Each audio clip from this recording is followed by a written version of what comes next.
카메라가 화면을 비춰야 좋은데? 화면 보시면서 설명하실 거 아니야?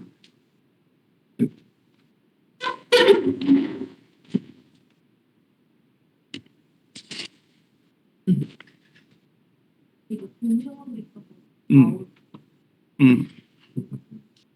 음, 어쨌든 웹엑스로 이 컨트롤러로 하시죠? 네, 네, 음, 음, 음. 어쨌든 이 정도로 하고, 네. 진짜 오늘 화면 앞에 나오는 것 같이 이제 카이스트의 김윤식 교수님이시고, 김윤식 교수님은 저기 일찍이 유학을 가셔가지고 이제 학부를 그 유명한 다트머스 대학에서 나왔어요. 다트머스 화학과학과에서 학사를 하시고, 아이비리그 그렇죠. 예. 그리고 그 다음에 이제 박사를 거의 프린스턴, 너무 좋은 유서 깊은 그 학교들을 좋아하시는 것 같아요. 네. 그 프린스턴 화학과학과에서 또 이제 박사를 하시고, 그 다음에 이제 그 음, 박사 때도 이제 굉장히 바이오로직한 연구를 하셨던데, 그 다음에 이제 한국에 이제 박사후 연구원으로 들어오셔가지고 그 서울대의 김빈내리 교수님이라고 그 저기에 신문에 언론에 굉장히 많이 나오시는 유명하신 분이 있어요. 차기 노벨상 후보 이런 분이 계시는데 이제 RNA 연구로 그 세계적인 권위자 분이 계십니다. 이제 거기에서 이제 포닥을 하시면서 이제 이렇게 훌륭한 업적을 쌓으셔가지고 이제 2016년부터 카이스트에 부임하셔가지고 이렇게 연구와 강의를 하고 계십니다. 네, 그래서 이렇게 어려운 분을 모셨으니까 재밌게 잘 들어봅시다. 근데 이제 우리는 화학과학과에 있다 보니까, 근데 물론 이제 김민식 교수님도 화학과학과 교수님이시긴 해요. 근데 그 공대 쪽이라보다 좀 더 이런 생물학적인 부분이 많아가지고 정신을 바짝 차리고 듣지 않으면은 이해하기 쉽지 않을 거예요. 그래서 잘 듣고 또 질문도 많이 해주시면 좋겠어요. 자, 시작해 주십시오.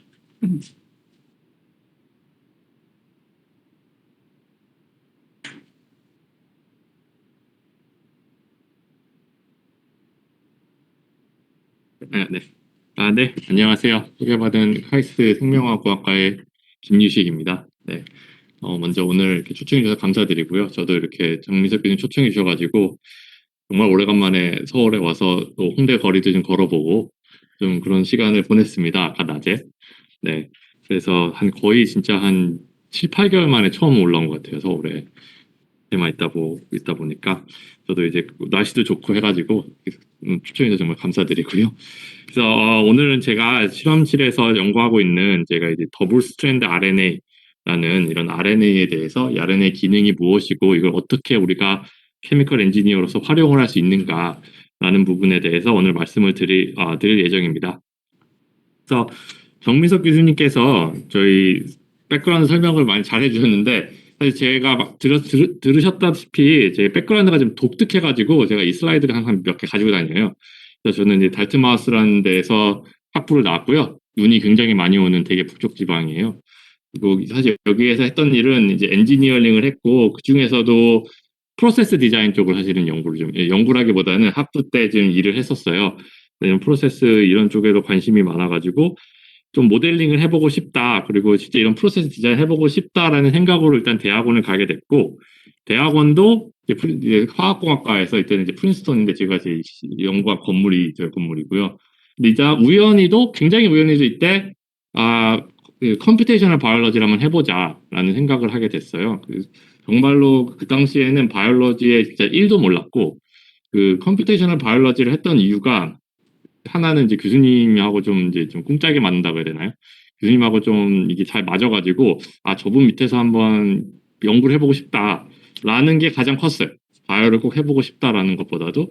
그리고 당시에는 제가 또 이제 컴퓨테이셔널 모델링을 해보고 싶으니까 이런 컴퓨테이셔널 모델링을 좀 할 수 있는 실험실에 가보자라고 해가지고 그 당시 했던 연구가 이게 초파리, 잘 아시는 초파리인데요. 초파리 배아 발달을 보면은 이렇게 생물 시간에 배우죠. 이런 몰포전들이 있고 이런 얘네들이 이렇게 그레디언트를 이루고 있는데 제가 했던 연구가 얘네들을 어떻게 좀 더 퀀티테이티브하게 그 분석을 해가지고 기존에 그냥 바이너리하게 온오프가 아니고 좀 더 이제 그레디언트를 좀 더 잘 이해할 수 있는 방법은 없느냐라는 쪽으로 사실은 연구를 많이 했습니다. 이 당시 가장 많이 했던 거는 이미지 분석에 대해서 굉장히 많이 했어요.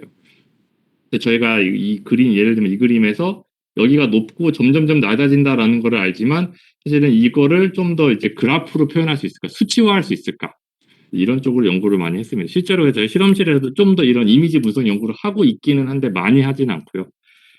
이러다 보니까 사실은 생물학이 되게 재밌더라고요. 전혀 예상도 못했는데 이런 게 Y라는 퀘스천이 되게 좋았고, 그리고 좀 더 좀 새로운 걸 해보자라는 막 그런 느낌이 되게 컸어요.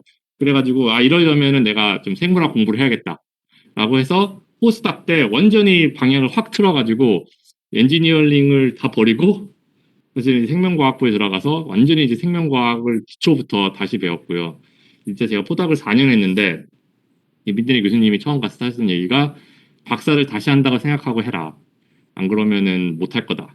그래가지고 아예 진짜 박사를 다시 한다고 생각하고 완전히 한 초반부터 막 이제 학생들한테, 저는 포닥인데 학생들한테 가서 이것 좀 가르쳐달라고 막 도움 요청하고 다니면서 배워가지고 이제 RNA 쪽을 이제 배웠고, 이제 현재는 이쪽으로 해가지고 현재 이제 카이스트에 다시 화학공학과로 돌아와서 연구를 하고 있고요. 그래서 제가 하던 연구의 큰 주제는 사실 이제 RNA랑 인간 질병을 좀 엮어서 연구를 해보자라고 생각하고 있어요.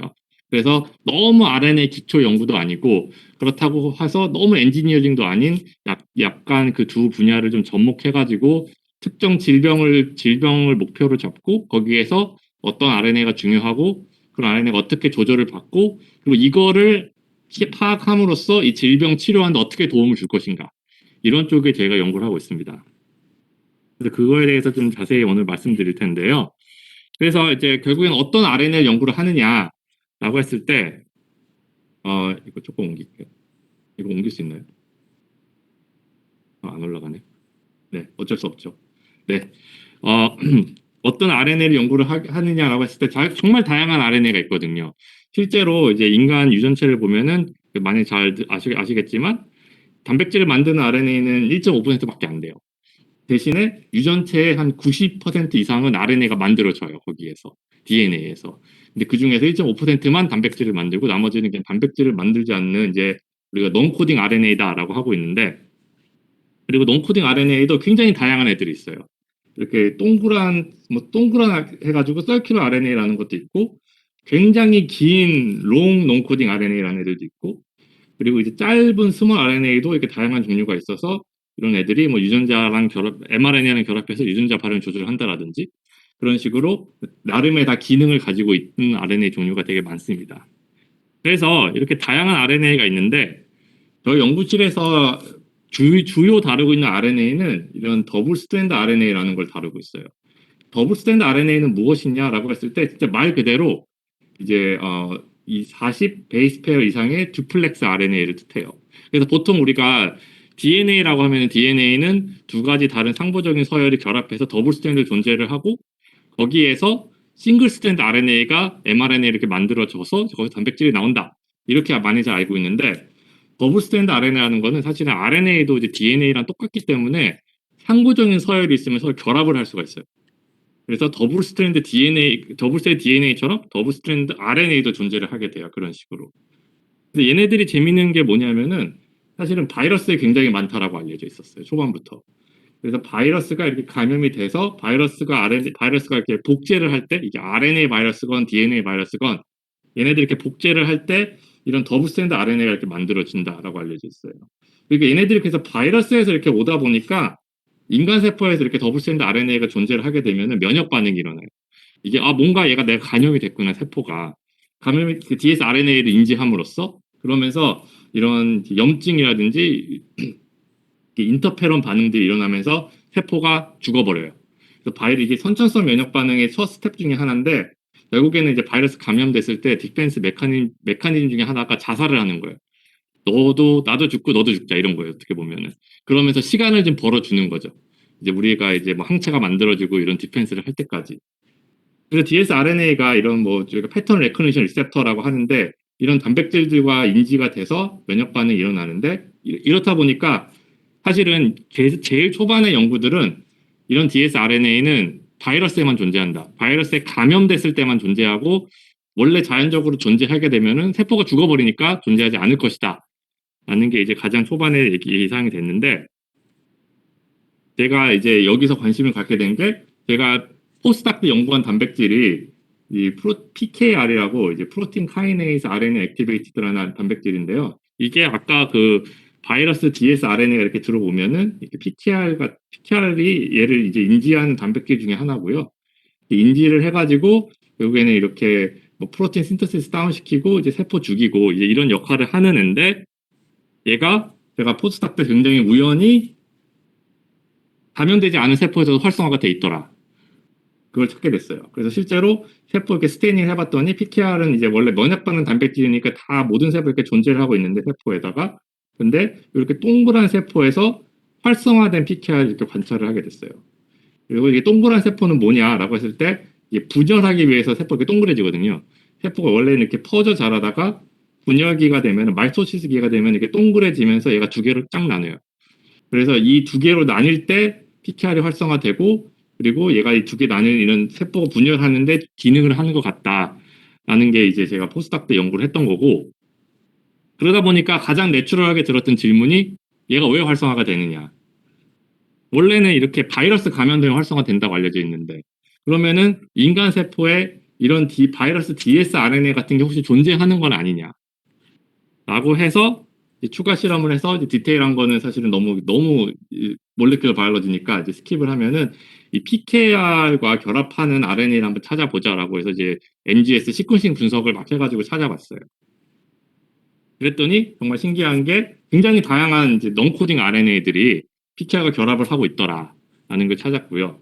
저는 이 다음 슬라이드에서 좀 더 자세히 말씀드릴 텐데 그럼 얘네들이 그럼 어떤 애들이냐, 어떤 RNA가 이런 더블스트랜드 구조를 이루느냐라고 하고 어떻게 이루느냐라고 했을 때 일단은 크게 이제 밑에부터 말씀드리면 이제 두 가지로 나뉘거든요. 하나는 저희가 이제 레트로 트랜스포선 RNA라고 그러는데 이게 뭐 알로, ERD, 라인 같은 RNA들인데 얘네들이 dsRNA를 만든다라는 거고 하나는 미토콘드리아에도 자기네 지놈이 있고 미토콘드리아 안에도 RNA가 만들어지는데 거기에서도 이렇게 dsRNA가 만들어진다라는 걸 확인하게 되었고요. 그럼 얘네들이 어떻게 dsRNA를 만드냐라고 하면은 요 그림이나 요 밑에 그림을 보시면 되는데 어쨌든 이렇게 RNA는 일단은 어쨌든 싱글 스트랜드로 만들어지긴 하거든요. 근데 그게 만들어지는데 얘네들이 상부적인 결합을 하니까 이런 식으로 이렇게 헤어핀들이 만들어지게 돼요. 여기랑 상부적인 서랍을 가진 애가 바로 반대쪽에 있어가지고 얘네들이 서로 이렇게 결합을 하게 되면은 그 프리 에너지가 낮아지면서 결국에는 좀 더 스테이블한 폼이 돼버려가지고 연력학적으로 스테이블한 폼이 돼버려가지고 이런 구조를 이루게 되거든요. 그렇게 해가지고 이렇게 헤어핀이 만들어지고 그럼 이렇게 헤어핀이 만들어지면은 이렇게 로컬리 보면은 요 지역에서부터 여기까지는 더블 스트랜드 RNA가 되는 거잖아요. 그래서 로컬리 이런 더블 스트랜드 RNA가 만들어지고 걔네들이 실제로 바이러스 더블 스트랜드 RNA 같이 작용해가지고 면역 반응을 조절하더라. 이제 그거를 확인할 수 있었어요. 그래서 이 더블 스트랜드 RNA 뭔가 되게 신기하다. 그래서 얘네들의 기능은 무엇이 있는가라고 찾아보면요. 굉장히 사실은 신기한 기능이 되게 많아요. 이렇게 알루가 3' UTR 지역에 있어가지고 여기 이렇게 헤어핀이 이렇게 그려진다라고 보시면 되는데 지금 여기 안 보이는데요. 이런 헤어핀이 3' UTR 이렇게 존재할 수가 있거든요. 이게 알루들 때문에 mRNA 3' UTR이에요. 이렇게 알루가 이렇게 두 개가 있으면은 이 두 개의 알루가 붙어가지고 이렇게 IR 알루라 그러는데 이거는 이렇게 큰 헤어핀이 만들어져요 여기에다가. 그래서 이런 RNA들을 한번 분석해 보면은 굉장히 신기한 게 mRNA가 뉴클리어스 안에 갇혀요. 보통 우리가 생각했을 때 mRNA라고 하면은 DNA에서 만들어져서 사이토솔로 나가서 거기서 트랜스레이션이 돼야 되는데 보통 mRNA 이렇게 생겼거든요. 빨갛게 하면 여기가 핵이 이렇게 파란색이 핵이고 전체 셀이 이렇게 있으면은 이렇게 빨간색이 mRNA들인데 이렇게 dsRNA 헤어핀이 존재하게 되면 이렇게 핵 안에 갇혀요. 그리고 핵 안에 갇히면서 단백질이 안 만들어져요. 이 밑에는 이제 단백질을 보여주는 건데 여기는 mRNA가 이렇게 잘 만들어지는 단백질이 여기서는 핵 안에 갇히니까 단백질이 잘 안 만들어져요. 그래서 이 3' UTR의 이런 dsRNA가 실제로 이런 유전자를 조절하는 엘레멘트 중에 하나다. 그리고 아까 서큘러 RNA에 대해서 잠깐 말씀드렸는데 서큘러 RNA가 만들어지는 거 방법 중에 하나가 이런 스플라이싱 과정에서 이런 인트론에 있는 이런 dsRNA 만드는 애들이 이렇게 서로 결합하게 돼가지고 인트론이 결합하게 돼서 스플라이싱이 이상하게 일어나가지고 이렇게 동그란 애가 나온다. 서큘러 RNA 만드는데도 dsRNA 엘리멘트가 중요하다라는 게 있었고요. 저희 같은 경우는 이것보다는 좀 더 면역 쪽에 이제 PKR 쪽에 집중을 해가지고 그 당시 이제 보고했던 거는 진짜 예전에는 몰랐지만 인간 세포에서는 이렇게 다양한 종류의 dsRNA가 만들어지고 그리고 우리가 PKR이라 그러면은 원래는 그냥 세포가 감염되기를 기다리고 있는 애였는데 그게 아니고 굉장히 다이나믹하게 조절이 되더라. 그리고 뿐만 아니고 이런 뭐 세포 주기라든지 아니면 특정 스트레스 과정에서 이런 dsRNA 양들이 바뀌면서 이 PKR 활성화가 달라지고 뭐 트랜스레이션 조절한다든지 아니면 이렇게 세포 사멸을 조절할 수 있더라 라는 게 이제 저희 주장이었고요. 여기까지는 사실은 굉장히 몰레큘러 바이올로지인데 여기서 제가 뭘 해보고 싶었냐면요. PKR을 봤을 때 PKR이 되게 재밌는 단백질이거든요. PKR의 기능이 굉장히 많아요. 원래는 제가 그냥 면역 반응 단백질이다라고 말씀드렸는데 면역 반응뿐만 아니고 그냥 세포가 죽을 때 에이파토시스 과정에서 PKR이 활성화돼서 세포가 죽는다라는 보고도 있고 그리고 제가 인간 질병과 굉장히 관련이 많아요. 특히 얘는 활성화되면은 아까 세포가 자살을 한다 그랬잖아요. 그렇다 보니까 좀 더 이 세포가 죽는 쪽에 관련이 많아요.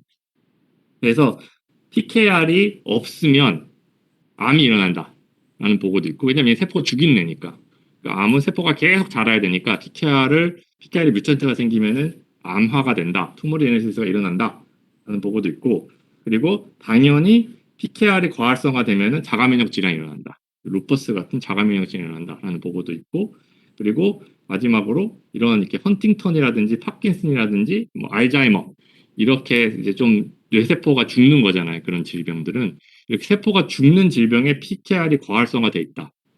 근데 이런 것들에 대해서 이게 여기도 뭐 루퍼스에서 과활성화돼 있다, 이런 질병에서 과활성화돼 있다라고 하는데 여기에 모든 공통점 중에 하나는 뭐가 PKR을 활성화시키는지를 몰라요. PKR을 활성화된다. 그러니까 세포가 죽었구나. 그러니까 말이 되네. 이 정도를 알고 있는 거고 뭐가 되는지를 왜 PKR이 활성화되는지를 모르는 거니까 저희가 이제 그거를 연구를 하고 싶었던 거죠. 질병에서 그리고 이뿐만이 아니에요.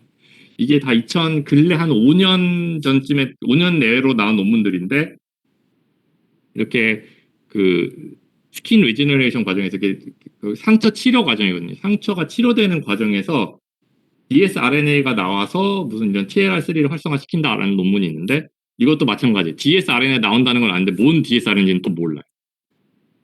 마찬가지로 얘는 이제 암인데 이거 오늘 좀 자세히 말씀드릴 건데 이거는 DNA 디메실레이팅 에이전트라고 해가지고 이거는 항암제예요, 항암제.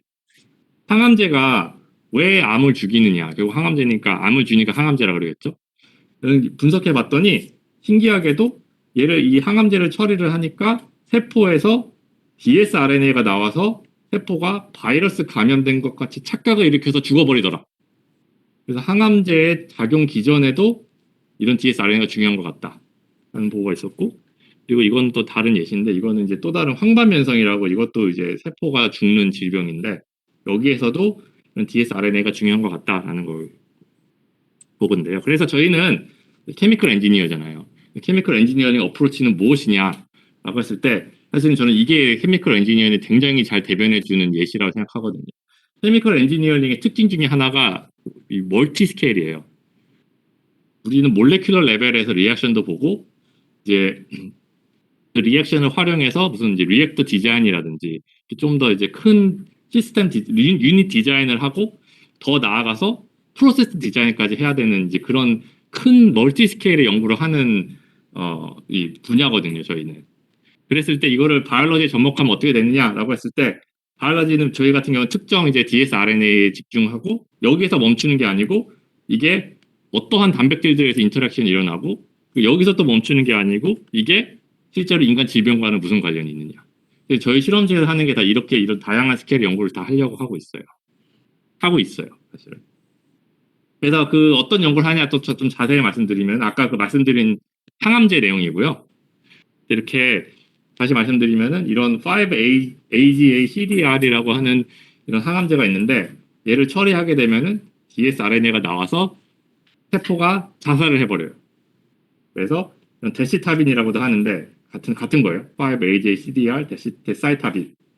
데사이타빈을 처리를 하면은 유전체에 이 변화가 일어나서 ERB가 나오고 ERB가 dsRNA로 작용해가지고 세포가 바이럴 미미크리라 그러는데 바이러스 감염된 것처럼 착각을 일으켜서 죽어버린다 라는 게 이제 잘 알려진 바였고 제가 지금 이건 제 연구는 아니에요.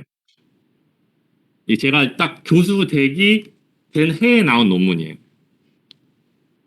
그래서 이게 그냥 정리를 한 거거든요. 약물을 처리하게 되면은 ERB라는 dsRNA가 발현되고 이런 MDA5 같은 단백질과 결합해서 세포를 죽인다. 굉장히 이제 원디멘셔널 픽처리죠.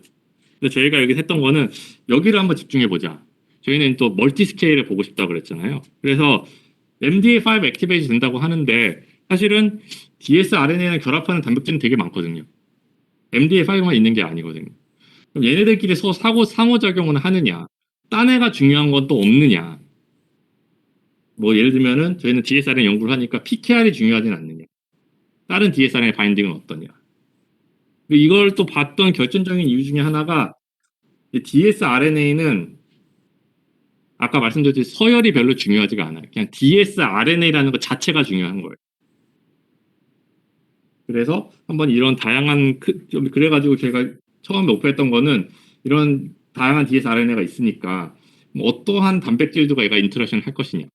그리고 이렇게 인터랙션을 좀 더 자세히 파악하면은 이 약물의 기전에 대해서 좀 더 잘 이해할 수 있지 않겠느냐. 그래서 이 dsRNA 패턴을 기반으로 혹시라도 이 환자가 이 약물에 반응을 할지 안 할지를 미리 예측할 수는 없을 것이냐 라는 게 저희 연구 목표였어요. 그래서 이거 이제 저희 스크리닝을 해가지고 이런 dsRNA 바이닝 프로틴들에 대해서 어느 dsRNA 바이닝 프로틴이 중요하고 어느 게 중요하지 않고 서로 뭐 시너지스틱하거나 엔타고니스틱한 그런 영향을 없는지 이제 스크리닝을 쭉 돌렸고요. 그랬을 때 찾은 게 예상치 못했던 것 중에 하나가 스타판이라는 단백질이 없으면 세포가 이게 세포가 이 셀 바이빌리티인데 이게 올라가면은 약물을 처리했는데 세포가 잘 사는 거고요. 이거보다 떨어지면은 약물을 처리했더니 세포가 더 잘 죽는 거예요. 100이라는 수치 자체가 원래 약물에 대한 반응성이라고 보시면 돼요. 여기보다 위에 있으면 원래보다 얘를 이 유전자를 없앴더니 약물이 안 듣고 이 빨간색보다 밑에 있으면은 특정 유전자를 없앴더니 약물이 더 잘 듣더라. 이 세포에서. 근데 찾은 게 스타판이 여러 개를 다 동시에 해도 스타판 하나를 없앴더니 갑자기 세포가 안 죽게 되는 거예요. 약물을 처리했는데 항암제를 처리했는데 암세포가 안 죽는 거예요.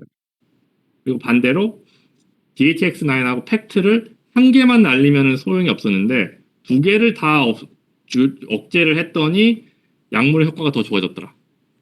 실제로 이렇게 dsRNA 바인딩 프로틴들이 다양하게 역할을 하는 것 같다라는 게였고요.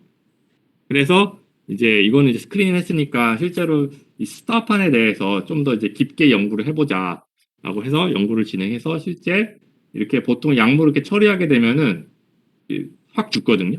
세포 수에서 노멀라이즈 세포 수인데 약물 처리 전에는 이렇게 잘 살다가 약물 처리하면 확 죽는데 스타판을 억제하게 되면은 다시 잘 살아요. 그럼 이게 왜 그럴까라고 해서 이때 이제 ERB가 중요하다라고 했으니까 ERB RNA들을 qPCR로 좀 확인을 했더니 이 약물을 처리하면은 진짜 확 늘더라고요. 이게 예전 보고대로. 근데 대부분의 유전자가 스타판을 없애면은 그게 세 번째 건데 스타판을 없애면은 다시 다 줄어요 RNA들이. 그리고 확인해 보니까 스타판 이런 RNA들과 직접적으로 결합해가지고 RNA의 발현량을 좀 조절하는 것 같다라는 게 하나의 제가 힌트였고, 그리고 이 유전자 ERBL 같은 경우는 스타판을 없애도 RNA가 전혀 안 줄었거든요. 그래서 얘를 좀 한번 자세히 봐보자라고 해서 이게 RNA FISH라는 기술을 통해서 RNA를 비주얼라이즈 하는 건데 항상 뭔가를 비주얼라이즈 하려 노력을 많이 하거든요. 그래서 뭐 예를 들면은 9-1 같은 경우는 약물을 처리하고 5일이 지나면은 이렇게 막 인덕션 돼가지고 이렇게 시그널이 막 뜨거든요. 근데 스타판을 없애주면은 이거 다시 없어져요. ERBL이 유일하게 발현이 안 죽는 애였는데 얘도 약물을 처리하고 시간이 지나면은 이렇게 막 늘어나요. 그런데 얘는 신기하게 스타판을 없애니까 이렇게 막 해간에 막 갇혀요. 그래서 이 스타판이라는 단백질이 이 RNA 익스프레션과 로컬리제이션 둘 다 조절함으로써 세포를 좀 더 보호해 주는 것 같다라는 걸 확인할 수 있었어요. 이게 해간에 갇히는 게 왜 중요하게 되냐면요. 이게 작용을 하려면 결국 사이토솔이 나와야 되거든요. 다 PKR이라든지 MDA5 이런 애들이 다 사이토솔에 있어가지고. 그래서 실제로 그러면은 스타판이 이 RNA를 어떻게 조절하느냐라고 해서 좀 디테일하게 봤는데 위에 거는 거의 무시하시면 되고요. 밑에 거만 보면 이게 스타빌리티를 재는 건데 스타판을 없앨 경우에는 RNA가 더 빨리 주는 거예요. 예를 들면 얘가 제일 잘 보여주는데 원래는 RNA가 이렇게 주는데 갑자기 스타판 없으면 확 주는 거죠. ERB. 그래가지고 ERB RNA. 네, 네, 네. 그래서 ERB RNA가 실제로 이렇게 줄었는데 이게 인덕션이 안 된 건지 RNA가 더 빨리 줄어든 건지 스타빌리티가 안정화가 안 된 건지 디스타빌라이즈가 된 건지를 확인하기 위해서 실험을 했더니 디스타빌라이즈 되는 것 같다라는 결과였고요. 그러면 실제로 이제 저희 이제 좀 더 좀 이제 제가 몇 개 봤죠? 한 7, 8개 본 ERB가 아니고 ERB가 사실은 굉장히 많거든요. 유전체에. 한 거의 10만 개 정도 돼요. 그래서 시퀀싱을 통해 가지고 과연 몇 퍼센트나 이렇게 스타판이 조절받는지 한번 확인을 해보자 라고 했더니 이게 데시타빈을 처리하게 되면은 이게 원래 안 변하면은 지금 이 검정 선에 따르면은 이게 안 변하는 건데 굉장히 많이 인덕션이 되거든요. 근데 인덕션 되는 이 대부분의 애들이 스타판을 없앴을 때 다시 다 원래대로 줄어요. 그러니까 굉장히 저희가 계산해 보니까 대충 한 절반, ERB의 절반 정도가 데시타빈에서 인덕션이 되고 그리고 걔네들이 대부분 스타판에 의해서 조절을 받더라. 그리고 실제로 다운스트림에도 영향이 있었어요. 그래서 데시타빈을 처리하게 된 유전자들을 이렇게 분석하게 되면은 가장 뜨는 유전자들이 이런 바이러스 반응, 인터페론 반응, 2번이 리스폰스 투 바이러스거든요. 리스폰스 투 바이러스. 이런 바이러스에 관련된 유전자 실제로 막 떠요. 면역 반응이 일어나니까. 근데 스타판을 없애면 얘네들이 다시 다 줄어요. 빨간 애들이 다 줄죠. 그래서 실제로 스타판이 ERB를 조절하면서 이런 이런 약물에 대한 이뮨 리스폰스에 영향을 주는구나 라는 걸 확인할 수 있었어요. 근데 말씀드렸듯이 저희는 거기서 보통 끝이 나는 게 아니고 그럼 이게 뭔 의미냐?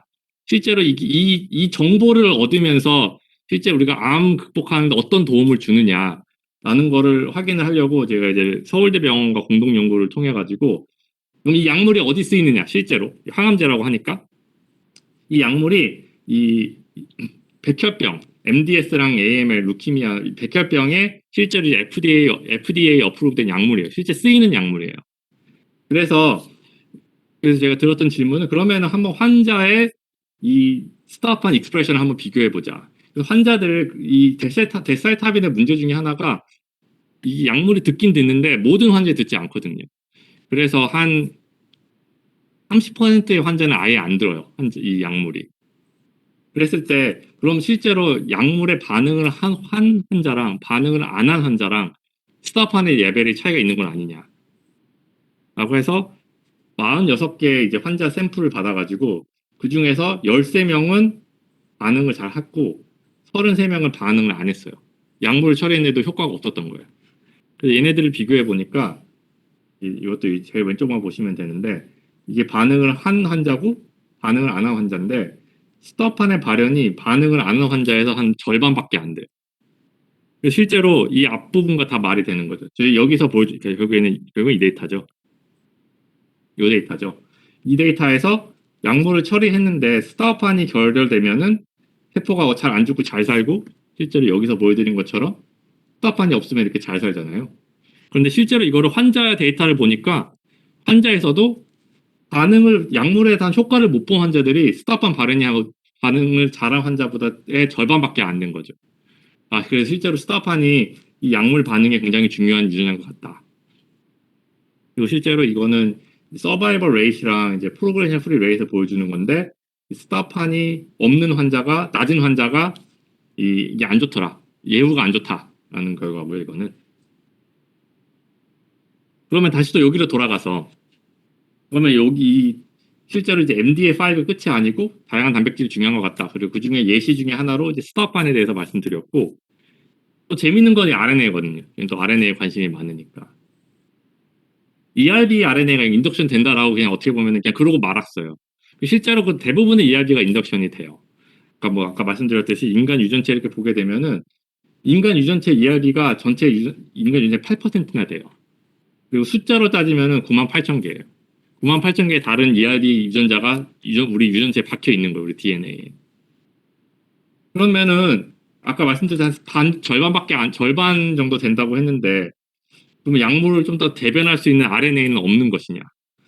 이 단백질 발현이 아니고 RNA 패턴을 보면서 이 약물에 대한 반응성을 예측할 수는 없느냐? 라는 게 궁금해졌는데 이게 사실은 참 저희가 필요하다고 생각했던 이유 중에 하나가 이게 두 가지 다른 셀 라인인데요. 이 두 개 셀 라인 다 그 약물에 대한 반응은 좋아요. 근데 ERB 인덕션이 잘 돼요. 당연히.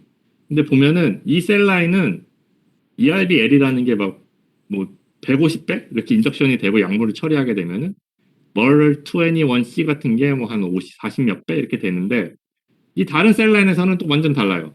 여기는 ERBL은 그렇게 인덕션 많이 안 되고 MER21C 같은 경우는 인덕션이 되게 많이 되고 그래서 결국에는 이게 한두 개 유전자를 보는 건 의미가 없다.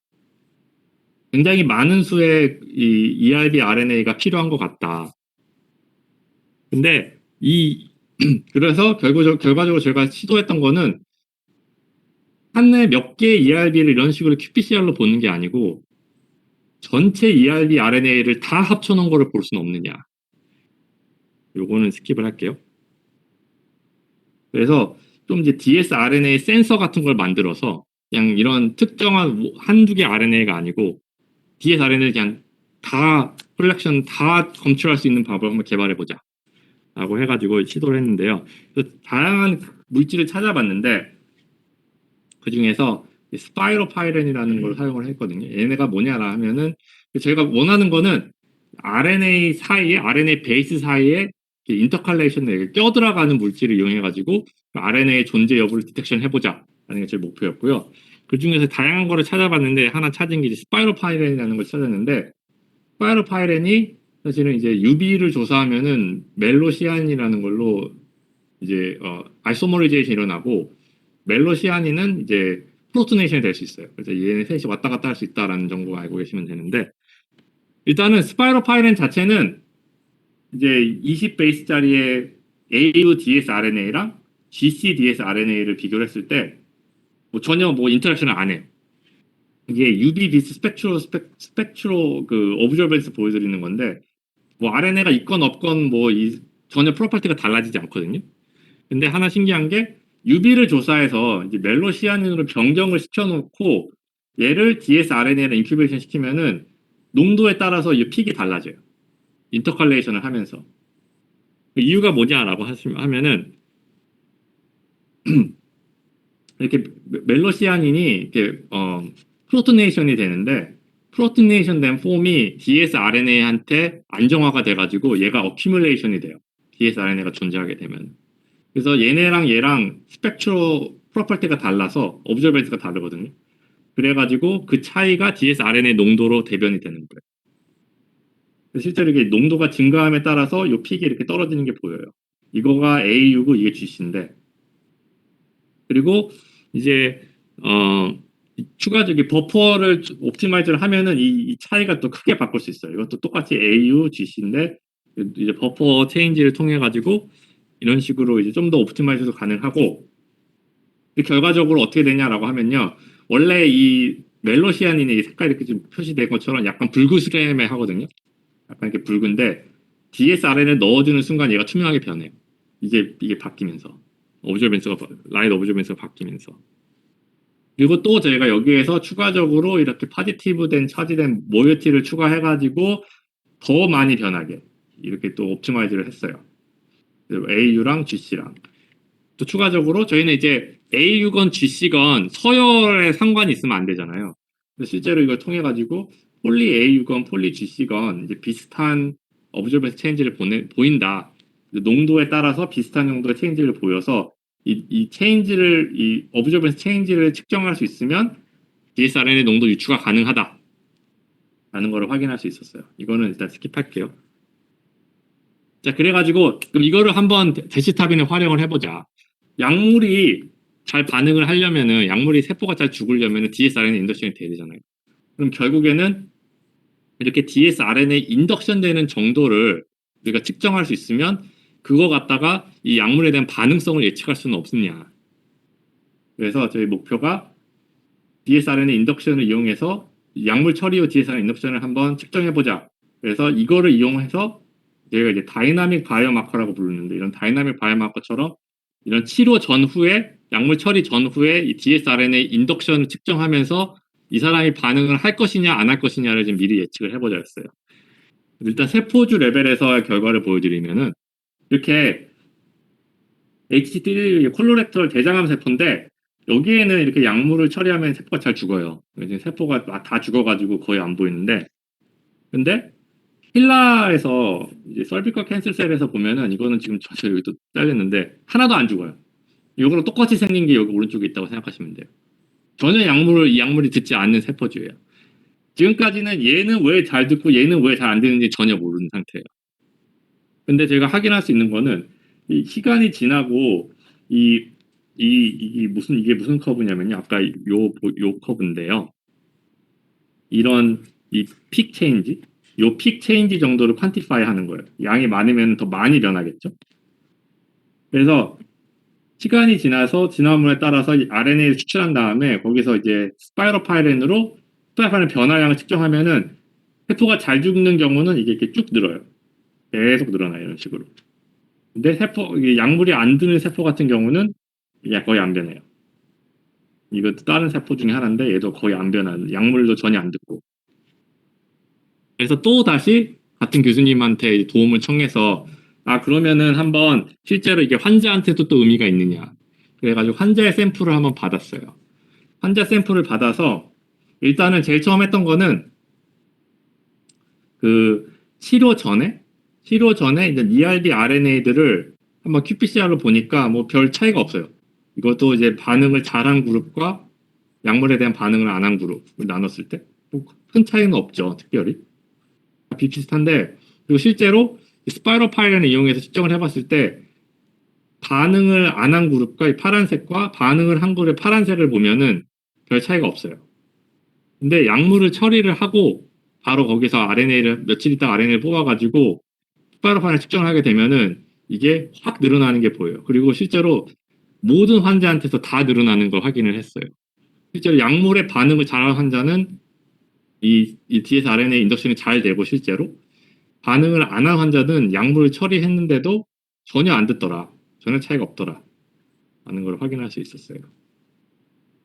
그래서 제가 이거를 하는 목표 중에 하나는 그 원래는 이게 지금 리스판더, 넌 리스판더 이렇게 써 있는데 약물을 평가를 하려면 한 6개월, 뭐 4개월에서 6개월을 기다려야 돼요. 약물을 계속 처리를 하면서 이 사람이 실제로 암이 치료가 되고 있나? 라는 거를 4개월, 6개월을 이렇게 경과를 두고 봐야지 알 수 있는데 저희가 이거 중에 하는 거는 한 2주 내로 한번 파악을 해보자. 약물 처리하고 그 사람의 샘플 받아서 인덕션 되는지 아닌지 봐서 이 사람이 실제로 약물을 추후 계속 6개월 동안 처리를 할지 아니면은 이 사람은 안 듣는 사람이니까 지금 당장 이 약물을 버리고 딴 약물을 사용을 해야 될지 이거를 파악해보자라는 게 이 연구의 목표였어요. 근데 지금 실제로 진행을 하고 있어요. 근데 지금 사실은 이거의 가장 어려운 문제는 이렇게 before, after로 샘플 모으기가 너무 어려워서 샘플 얻는 데 너무 오래 걸리고 있어요. 지금 이게 지금 5명, 5명, 10명인데요. 10명 샘플 모으는 한 1년 걸렸어요. 뭐 저희가 모으고 있는 건 아니지만 그래도 이제 계속 기다리고 있어야 되는데 대기 타고 있는데 사실은 근데 사실 좀 더 늘리려고 지금 숫자를 계속 받고 있긴 한데 그리고 이 방법을 또 이용을 하니까 저희는 또 공대에 있지만 또 기초과학을 또 많이 하니까 오늘도 거의 기초과학 얘기잖아요. 기초과학에도 관심이 있어서 좀 재밌는 현상도 좀 찾아보고 있어요. 그래서 그 중에서 하나가 이게 브레스트 캔슬 셀라인인데 브레스트 캔슬 셀라인이 좀 신기한 게 ERB가 잘 늘어요. 데시타빈을 처리를 하면은 그리고 실제로 스파이로파이렌도 꽤 늘어요. 아까 대장암 세포 정도는 아닌데 꽤 느는데 문제는 세포가 안 죽어요. 이 정도는 거의 죽은 게 아니거든요.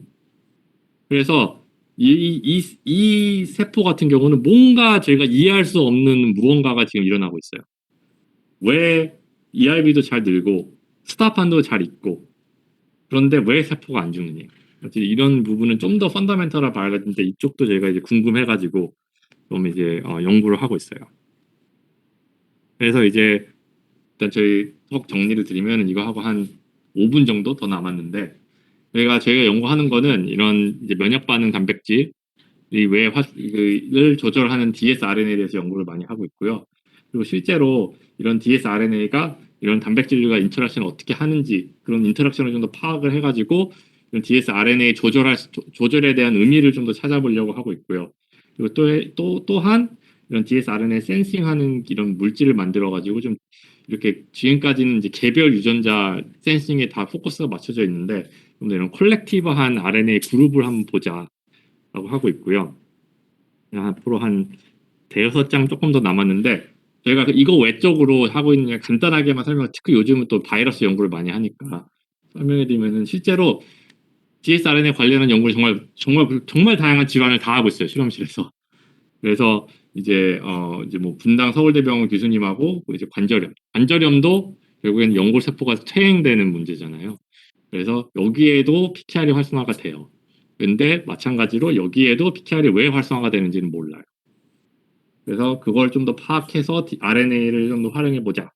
그리고 자가면역 질환도 사실은 마찬가지인 거예요. 이것도 이제 쇼그렌 증후군이라고 해가지고 이거는 이제 같은 분당 서울대병원 교수님하고 이거는 이제 플로리다에 있는 이제 교수님하고 또 셋이서 같이 하고 있는데 자가면역 질환에서 왜 이런 RNA가 이런 면역 단백질이 활성화되는지 한번 보자. 그리고 요즘 이제 또 바이러스 연구를 많이 하죠. 그리고 이제 바이러스는 아무래도 dsRNA가 원래 발견된 최초의 케이스니까 바이러스의 dsRNA 연구를 좀 해보자.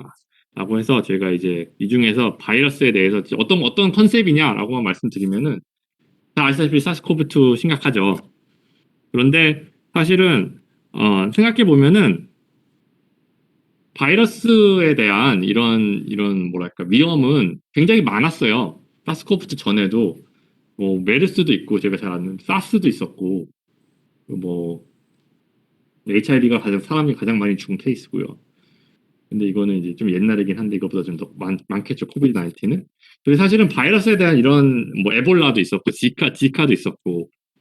그래서 저희 실험실에서 저희는 바이러스를 연구한 실험실은 또 아니니까 이런 바이러스에서 저희가 할 수 있는 게 무엇이냐라고 했을 때 이런 바이러스에 대한 위험은 항상 있었고 앞으로도 계속 있을 거 그런 얘기 되게 많이 듣잖아요. 뭔가 또 신변종 바이러스가 뭔가 또 창궐할 거다. 라는 얘기를 굉장히 많이 들으니까 좀 더 미래 바이러스를 좀 더 대비할 수는 없을까? 라고 해서 미래에서 나오지 않은 바이러스 어떻게 대비할 수 있을까? 그래서 저희가 바이러스를 서열을 모르면서 검출할 수 있는 방법은 없느냐? 이 사람이 감염된지 여부를 알 수 있는 방법은 없느냐라고 했을 때 얘기했지만 저희는 dsRNA 연구를 하고 dsRNA는 모든 바이러스 다 나와요. 지금까지 dsRNA가 안 나온다라고 알려진 바이러스는 없어요. 이게 어떻게 나오냐라고 하면요. dsRNA를 가지고 있는 바이러스는 그냥 dsRNA가 만들어지고 이게 코로나 바이러스죠. 파지티브 스트랜드 RNA거든요. 이런 RNA들은 얘네들이 어쨌든 감염이 되면은 복제를 해야 되잖아요, 자기가. 그러면은 RNA를 복제를 하려면은 그 RNA랑 컴플리멘터리한 RNA가 필요해요. DNA 복제하듯이 똑같이. 그래서 사스코브2도 얘네가 복제하기 위해서 자기의 지놈과 상부적인 RNA를 만들어요. 얘네들은 그러면은 상부적이잖아요. 그럼 얘네들이 가장 안정화된 폼은 서로 결합하는 거예요. 그 dsRNA가 만들어져요. 마이너스 스트랜드 RNA도 마찬가지예요. 얘도 이 바이러스도 얘네가 이렇게 만들어져서 이렇게 만들어져요. DNA 바이러스 같은 경우는 이제 워낙 이게 컴팩트하니까 트랜스크립션이 이제 양쪽으로 다 일어나가지고 RNA가 두 개가 다 나와서 dsRNA 만들거나 아까 말씀드린 것 같은 헤어핀도 이제 좀 많이 존재를 하게 돼서 RNA에 그런 애가 dsRNA 존재하게 돼요. 그래서 dsRNA는 모든 바이러스 다 존재를 하니까 dsRNA 디텍션 할 수 있는 거를 개발하면은 모든 바이러스 정보는 잘 몰라도 빠르게 검출할 수 있는 그런 기술이 되지 않을까라고 해서 한번 시도를 해봤고요. 실제로 이제 저희가 이제 당시에는 뭐 여긴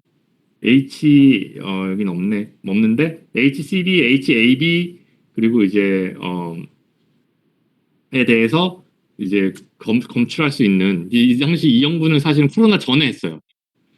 코로나가 참고를 하자마자 논문이 나오긴 했는데 2020년 초반에 나왔는데 그래서 코로나 안 썼는데요.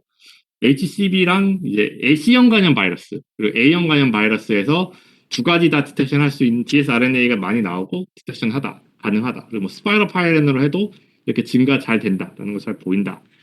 확인할 수 있었고 실제로 가장 최근에는 이거를 이제 사스코브2 실제로 되는지 적용해보자 라고 해서 이제 똑같이 이제 dsRNA 인터칼레이션 매트리얼 이용해가지고 이것도 이제 오른쪽에 레전드가 잘렸는데 뭐딱 보시면 빨간색이 파지티브인 거죠. 파지티브 환자한테서 이렇게 dsRNA가 증가된 거를 확인할 수 있었어요. 실제로 dsRNA 이용하면은 이렇게 빠른 검출이 가능하다라는 건데 지금 사실 이게 딱 잘렸는데 색깔이 세 개예요. 빨간색도 있고 약간 이런 좀 보라색 요런 애들 보라색도 있고 요 하나 둘 뭐 세 개 정도 그리고 이 파란색도 있거든요. 얘네들 차이는 뭐냐면요. 파란색은 일단 네게티브고요. 음성 환자고 빨간색은 양성 환자인데 그 증상 발현 7일 이내 그리고 이 좀 붉은수름 좀 보라색 보이는 얘네들은 증상 발현 8일 이후 그래서 봤을 때 저희가 검출하면 얘네들은 이 보라색 애들은 PCR로는 양성이라고 떠요. 그래서 이 결과를 봤을 때는 초반에 RNA가 막 레플리케이션이 빨리 일어날 때는 확실히 dsRNA가 많이 만들어지고 걔네들을 검출을 하면서 좀 초반에 걸린 사람들을 스크리닝할 수 있다라는 걸 확인할 수 있었어요. 그래서 이제 실험실이고요. 이거는 사실 작년에 찍은 건데 작년에 지금 이 연구 같은 경우는 여기 구용석 학생이 스타트한 연구를 많이 했고 그리고 구도영, 강민정, 김수진 학생이 스파이로파이렌 연구를 좀 많이 해줬어요. 네, 그리고 네 여기까지고요. 요청해 주셔서 감사합니다.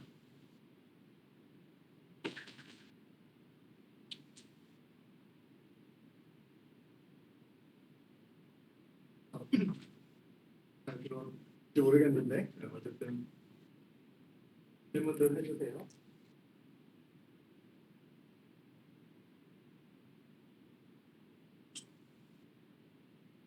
그래 있으니까 그게 조금 추초적인 질문 해도 돼. 당연히 우리 모르는 거야.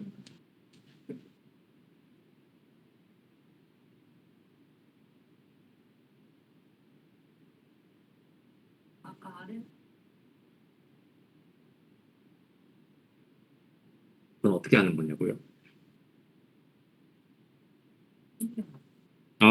네, 그거는 지금 그 방법이 여러 가지가 있는데 저희가 쓰는 거는 정말 단순하게 설명드리면 컴플리멘터리 한 거에다가 프로브를 붙여가지고 그거를 비주얼라이즈를 하는 거예요. 형광 프로브를 붙여가지고. 근데 이제 잘 안, 이렇게 하려면 굉장히 많이 붙여야 돼요. 한 개를 붙여서는 잘 안 되고 몇백 개를 붙여야 돼요. 최소 몇십 개를 붙여야지 이렇게 좀 잘 보여요. 세포 안으로 잘. 그게 살아있는 세포는 잘 안 들어가는데요. 저건 일단은 펄뮤빌라이즈 픽스된 세포니까 상관이 없어요. 예, 들어가요. 다 이제 그 픽스 시키고 거기다 이제 멤브레인에 구멍을 뽕뽕뽕 뚫은 다음에 그 다음에 프로브를 집어넣는 거여서 살아있는 상태에서는 훨씬 힘들죠. 훨씬 힘들어요.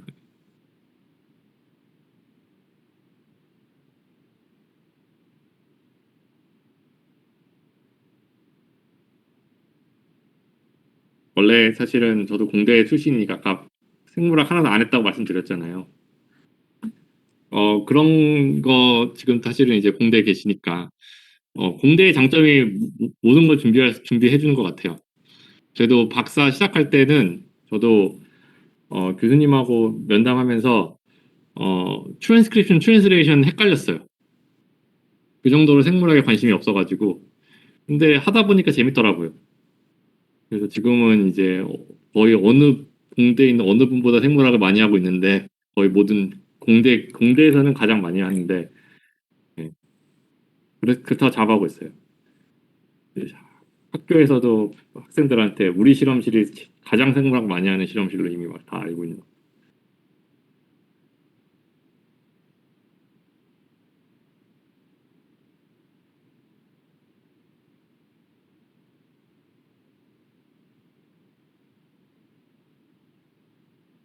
아, 네.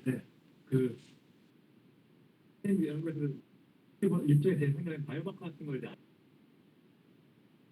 그거를 이제 임상에 그 빨리 치료 시작하는 경우는 그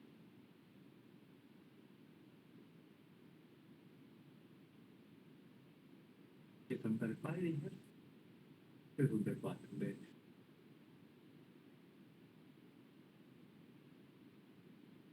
지금 이제 그게 사실 딱 그게 이제 목표거든요. 지금 같은 경우는 저희 약물 같은 경우는 일단 처리가 처방이 되고 이게 좀 경과를 최소 한 4개월 정도는 두고 보시고 이 사람이 안 듣는다라고 하면 다른 약물로 간다는 거고 현재까지는 이제 그냥 유전체 상에서 이 약물이 들을 거다 안 들을 거다라고 알 수 있는 방법은 없다라는 게 현재 알려진 바거든요. 그래서 저희 같이 이렇게 디스커션 하는 거는 2주 내로 파악을 하자.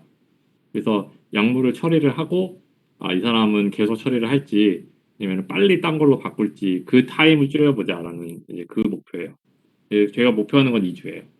사실은 두 가지가 있는데 하나는 시간이고 지금 제가 말씀을 사실 자세히 안 드렸는데 그게 이제 아무래도 백혈병이다 보니까 골수액에서 진단이 이루어지거든요. 그러면은 골수액을 잔뜩 모아야 돼요. 근데 그게 이제 그러면은 굉장히 힘든 그 환자한테 고통스러운 프로세스예요. 골수액을 그렇게 모은다라는 거는. 그래서 그냥 혈액에서 해보자. 골수액은 잘 되는 것 같다. 진짜 생각보다 너무 잘 된다. 라는 거고. 근데 골수액을 그렇게 처방 전에 진단할 때 쓰고 그 처방 받고 나서 한 2주 있다 다시 뽑읍시다라고 하면은 그건 환자한테 너무 고통스러운 일이니까 일단은 그래서 현재 지금 보고 있는 게 그거예요.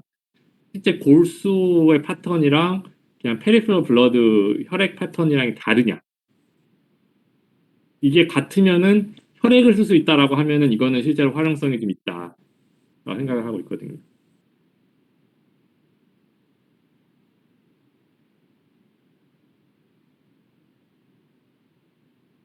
선생 오찬 파이로 파일에 더블 스탠드 RNA를 가셨는데 프로그램처럼 더블 스트랜드마다 인식해서 나는 거면은 dsRNA마다 더블 스트랜드 길이가 다를 텐데 발광 정도가 dsRNA 농도와 스테이블 매칭 엄청나게 좋은 질문이에요. 사실 제가 그거를 이제 네, 고정한 거나 이런 딱 스킵한 건데요. 사실은 여긴 요 데이터인데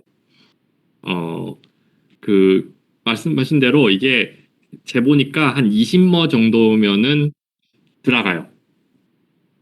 이 dsRNA가 20머 정도 스파이로파인에 들어가서 이게 변해요. 그거는 맞아요. 그래서 실제로 그러면은 제가 한번 확인해 본 게 그러면은 한 개의 RNA가 100머짜리 100 뉴클레오타이드짜리 한 개의 더블 스탠드 RNA랑 20머짜리 5개랑 차이가 있느냐. 그거를 보니까 똑같아요. 실제로 100머짜리가 5배 더 잘 돼요. 변화가 있어요. 그런데 dsRNA도 이제 몇 번 일으키는 dsRNA도 길이가 되게 중요해요. 짧은 dsRNA보다 긴 dsRNA가 훨씬 더 변이 더 세게 일어나요. 유일하게 아직 잘 모르고 아직 모르는 부분은 그러면은 이 스파이로파이렌처럼 100머짜리가 20머짜리보다 면역 반응이 5배 더 많이 일어나느냐 이거는 아직 몰라요. 근데 더 많이 일어나는 거는 알고 있기 때문에 어찌됐건 이게 저희가 100머짜리가 뭐 긴 것들이 많은 건지 짧은 것들이 훨씬 많은 건지 이거는 알 수가 없는데 어찌됐든 저희가 펑셔널 유닛이다라고 봤을 때는 펑셔널 유닛들이 증가된다라는 걸 알 수 있기 때문에 사실 중요하지 않은 거죠. 네. 네. 그리고 추가로 마지막 부분에서 dsRNA를 해서 감염 여부를 진단하는 그러면 뭐 감기에 걸린 사람이랑 코비드19에 걸린 사람을 구분할 수는 없어요. 구분할 수는 없어요. 네, 그거는 뭐 구분을 하려면은 제 생각에는 뭐 데이터가 정말 많으면 할 수 있을 것 같긴 한데 왜냐면은 바이러스마다 좀 다르거든요. 그러니까 이제 dsRNA가 늘어난다라는 건 다 똑같은데 특정 바이러스는 더 많이 늘어나는 바이러스가 있고 코로나 같은 경우는 좀 더 초반에 많이 늘어나는 것 같고요. 이제 그런 식으로 바이러스마다 좀 특징이 있어서 그런 특징을 만약에 다 파악할 수 있으면은 이제 그 구별도 가능할 것 같다라는 생각은 드는데요. 아직까지는 그 정도는 저희는 그렇게까지는 아직 막 깊게는 안 해봤고, 근데 dsRNA 검출이란 컨셉 자체는 구별할 수는 없어요. 그런 상태에서 우선 잡으려고 하는 거예요. 그렇죠.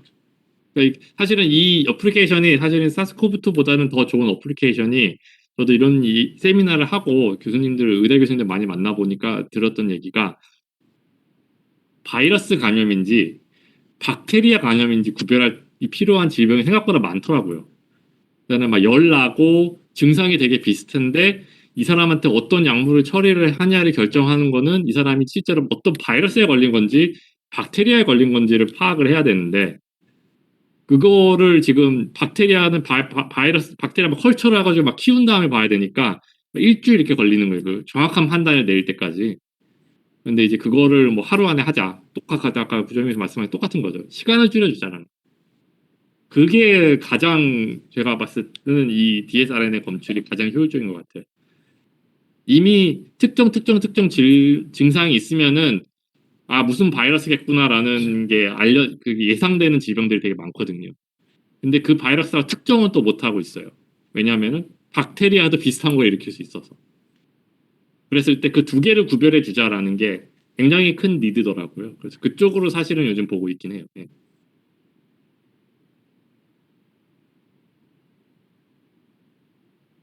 파일럿 파일에 어떤 연구 했고 그러면은 그 연구로는 어떤 사실은 그쪽으로 제가 보고 있는 거는 dsRNA 단백질을 억제하는 걸 찾고 있어요. dsRNA랑 단백질이 결합해가지고 얘가 단백질 활성화돼가지고 이 세포가 죽어버리는데 dsRNA랑 단백질 결합을 억제하는 것도 알려진 애들이 좀 있거든요. 그런 유전자들이 변화가 있는 건 아니냐. 또 그런 애들 또 어떤 것들이 있느냐. 이제 그런 쪽으로 사실은 보고 있어요. 예.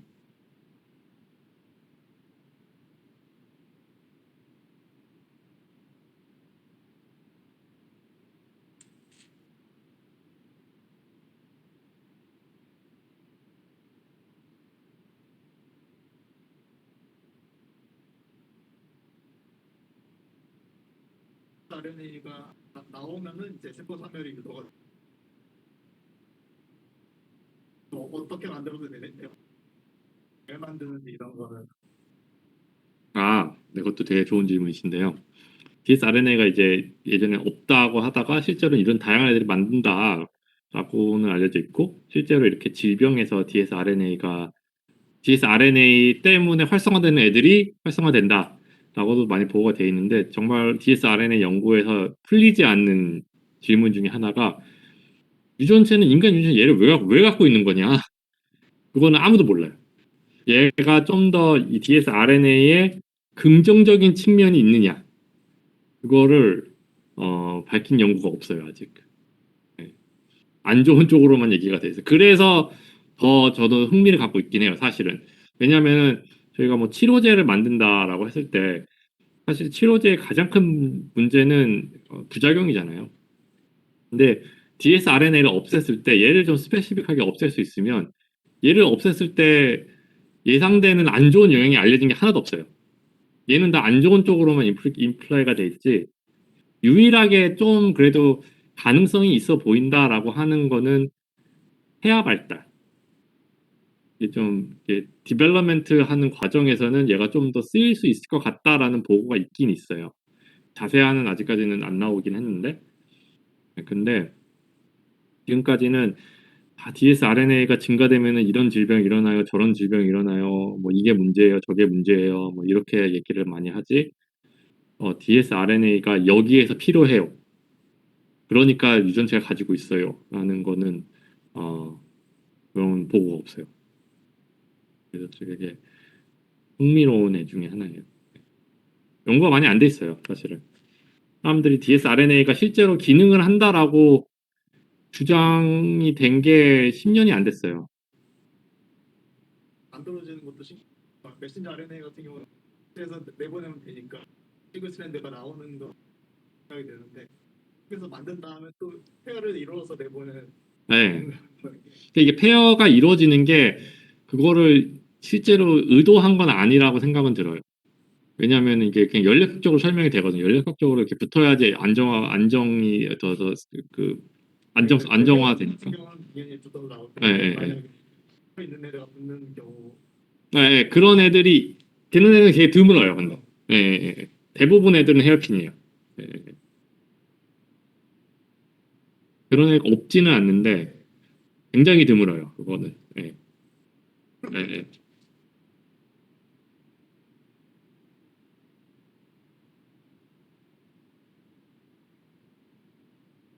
아, 네네네. RNA 하는 경향이 있다.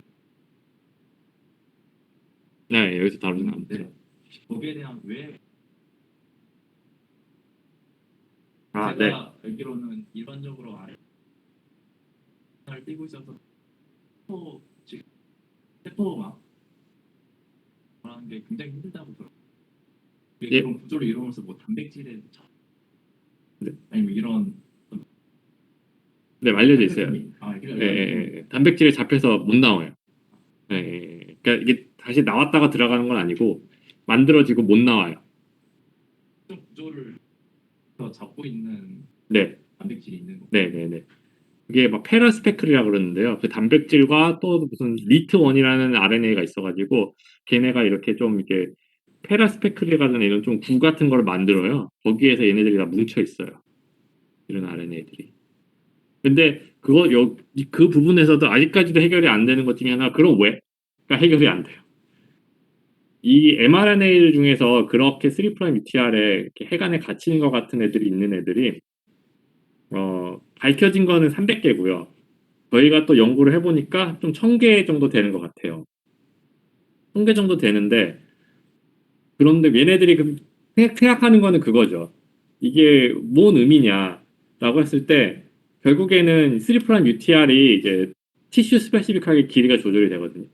폴리아디네이션 사이트가 막 바뀌면서 어느 특정 조직에서는 3' UTR이 되게 짧고 어떤 데는 되게 길어요. 그러면 짧은 애는 이런 헤어핀이 없고 같은 mRNA가 길면 헤어핀이 생겨버리거든요. 이게 좀 조직 특이적인 조절이 있는 거 아니냐까지는 예상이 되는데 그러면은 왜 얘네들이 조직 특이적으로 조절이 돼야 되느냐는 또 모르겠어요. 얘네들의 무슨 좀 공통 분모도 없고 기본적으로는 오퍼레이션을 조절하는 그렇죠. 그런 것 같은데 그럼 얘네들이 조절되면서 뭐가 달라지는 거냐, 뭐 어느 질병에 뭐가 생기는 거냐, 막 이런 질문이 드는데 그게 알려진 게 또 없어요. 네. 그 연구를 제가 어디 가서 세미나를 하면은 다 그 질문이 들어요. 왜 저 300개, 저 1000개 유전자는 저걸 가지고 있느냐. 그 질문은 진짜 항상 듣는 것 같아요. 근데 그게 아무리 찾아봐도 딱 공통 분모는 없어요. 뭐 굉장히 이제 세포 특이적, 조직 특이적으로 요런 RNA는 이 조직에서 이거 위해서 하고 요거 그럴 수는 있을 것 같긴 한데 좀 전체적을 다 설명할 수 있는 그런 건 안 나오더라고요. 그래도 뭐라고 하여튼 그거 이렇게 셔플링 같은 거 통해서 그 다른 지인의 다른 스티커를 붙고 이런 가지고 있는 진에서만 만들어지죠. 근데 가지고 있는 진에서 조직 특이적으로 스리퍼 메탈의 그 위치가 끝나는 위치가 달라져. 예, 예, 예, 예. 네. 협판이 때랑 없을 때 사람을 하는 내용이 없을 때는 어떻게 해요? 그건 스몰 RNA 이용해가지고 그냥 억지로 없애주는 거예요. 예.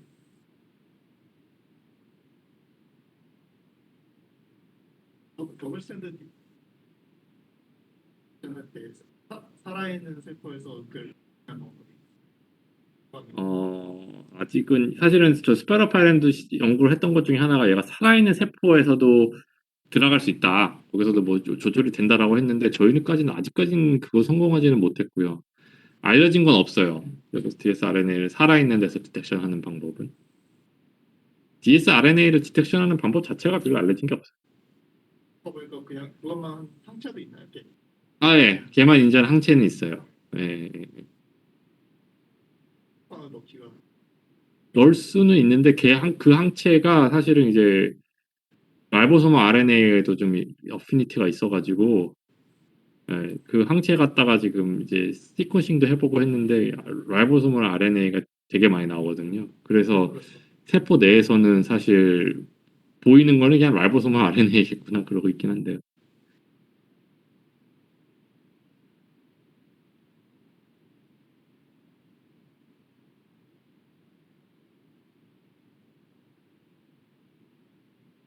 네, 뭐 상당히 많이 오래 했는데 네. 더 질문 있으시면은 질문하기로 하고 오늘 여기서 마치 수고해주신 우리 네, 감사합니다.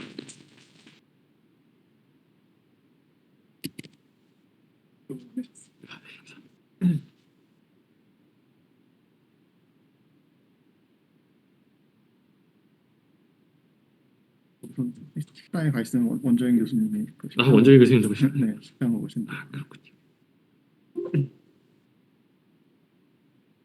이렇게 되나? 네.